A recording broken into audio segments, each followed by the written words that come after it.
At night, patients see nurses even though there's no one in the area at the time. The mysterious and horrifying activities have happened in various hospitals, such that few people have survived the trauma. Deaths have occurred, and penalties need to be given if a rule about night shifts is broken. We've got disturbing true hospital horror stories that are going to send chills down your spine. Ready to take the plunge into bloody darkness? But before that, don't forget to like and subscribe to the channel for more horror stories that'll make your blood run cold. I'm Sarah, a 25-year-old mechanical engineer with a good job in a well-known company. Last year, when I was admitted to our family hospital for a minor surgery, I had to face a true disturbing incident that still horrifies me when I remember it. I was in the ward after the surgery, and on the next bed was that old lady who seemed really weird.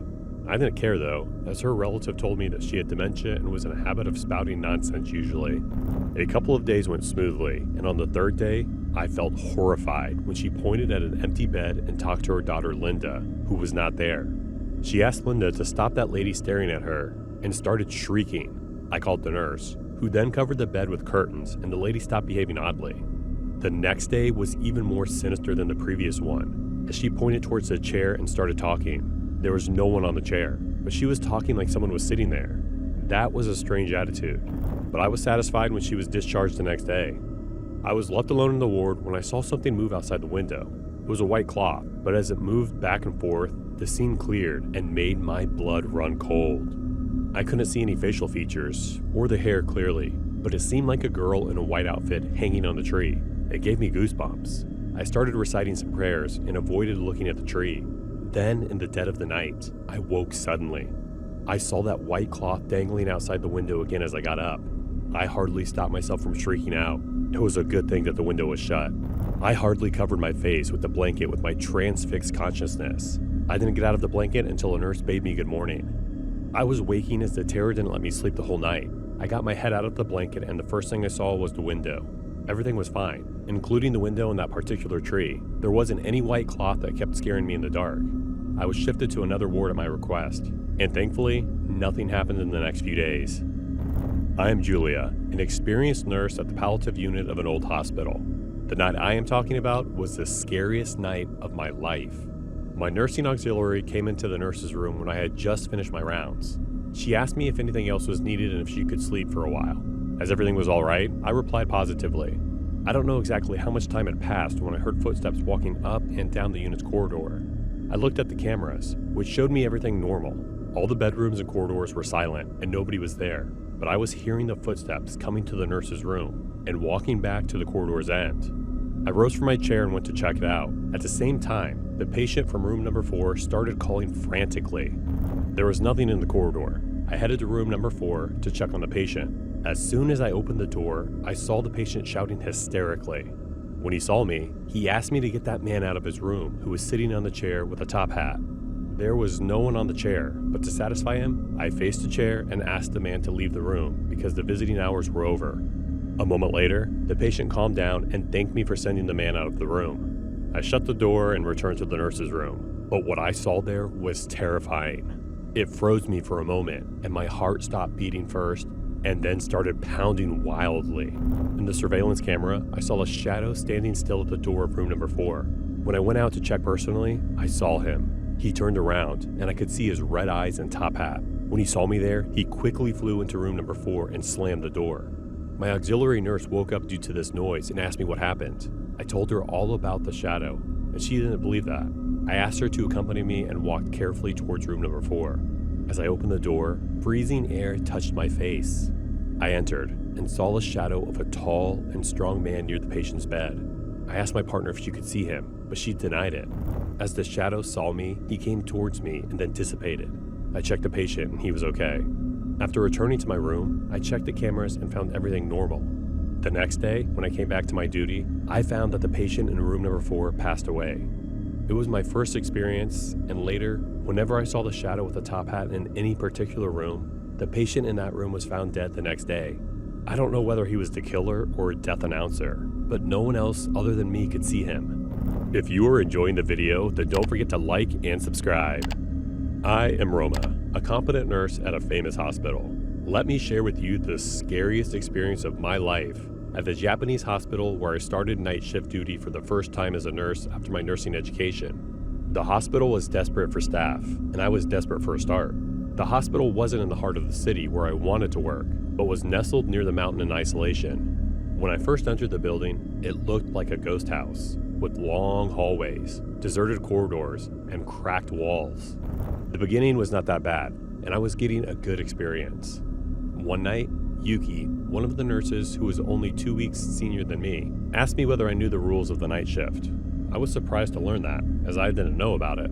She gave me a weird look, took a piece of paper and pen, wrote something on it, and handed me that piece of paper.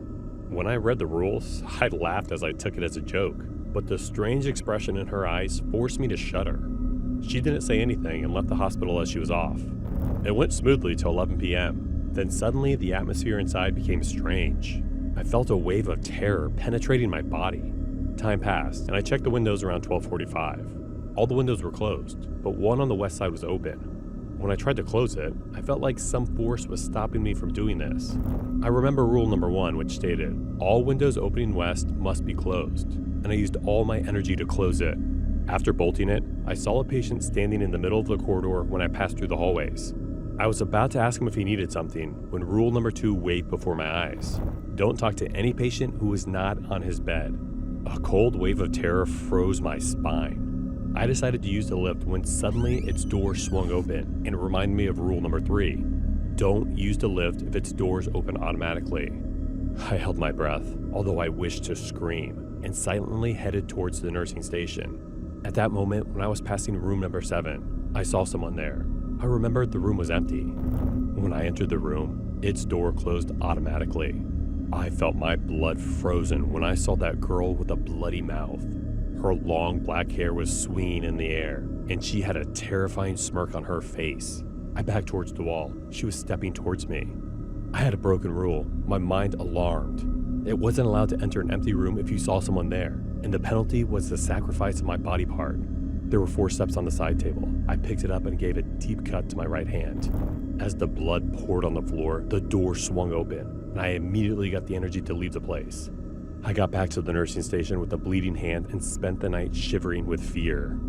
That night was an absolute nightmare that led me to hysteric fits for a certain period. I am John. When I was 18, I got my first job in healthcare, working at a nursing home. I loved it right away. It was fun, and I've always enjoyed helping people. Back then, I usually worked the evening shift from 3 p.m. to 11 p.m. But one night, the shift staff didn't show up, so I had to stay and work through the night. It was my first time working the night shift, and anyone who has worked nights in healthcare knows that it's a whole different experience. Around 3 a.m., I was finishing up some tasks and helping someone. I had to take some trash to the utility room. As I walked into the room, I saw out of the corner of my eye what I thought was a nurse walking into another resident's room across the hall.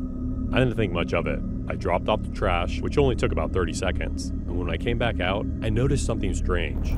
The call light outside the resident's room was off. I was sure it had been on before. As I walked down the hallway, I saw the nurse standing near her card at the end. I asked her, "What did the resident need?" She looked at me confused and said, "I don't know. You're the one who answered the call light." I was even more confused and told her, "No, I thought you answered it when you walked into the room." That's when things got weird. She said, "What are you talking about? I haven't been down there all night. I've been here at my cart the whole time." I could tell she saw how puzzled I was.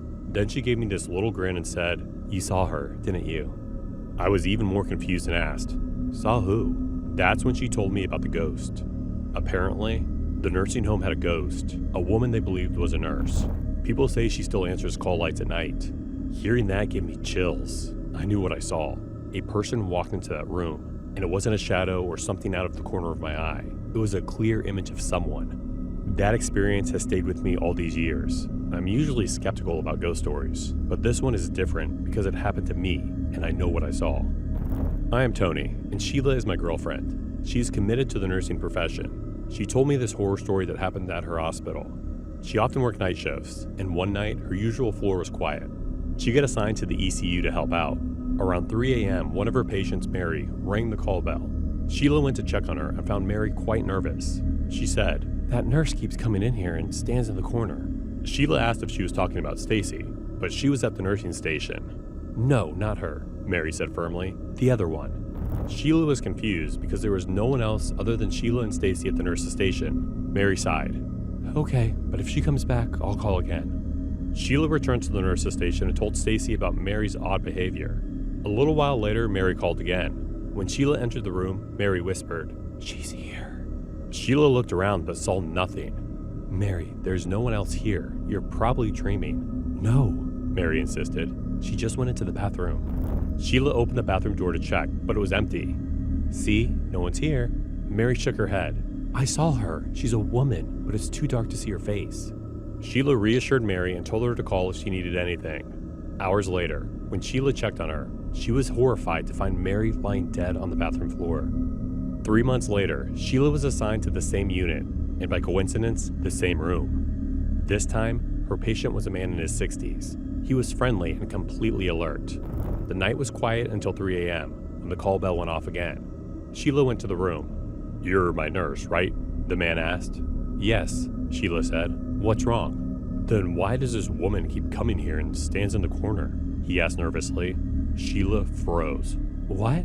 "She's been in here a few times tonight. What does she want?" Sheila tried to stay calm and said, "Sir, there is no one else here. You're not the first patient to mention this." Later, Sheila told Stacy about what happened.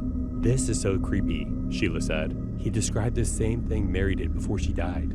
Stacy gave her a serious look. "Don't you know the story about this unit?" "No. What story?" Sheila asked. "There was a nurse here in the 90s, Stacy explained. She was so overworked and stressed that she couldn't take it anymore. One night, she was found dead on the bathroom floor. Ever since, patients have reported seeing her." Sheila didn't know what to say. Stacy added, "Maybe it's her ghost." When Sheila told me this story, she seemed really disturbed. After a week, she resigned and joined another hospital. These horrifying hospital stories show that ghosts and spirits are present around us, even if people believe in them or not. The dangerous paranormal activities do not limit their evil powers to destroy anything that comes their way. Have you ever experienced paranormal activities? What do you think about it? Let us know in the comment section below. Like and subscribe to the channel for more petrifying stories. Until next time.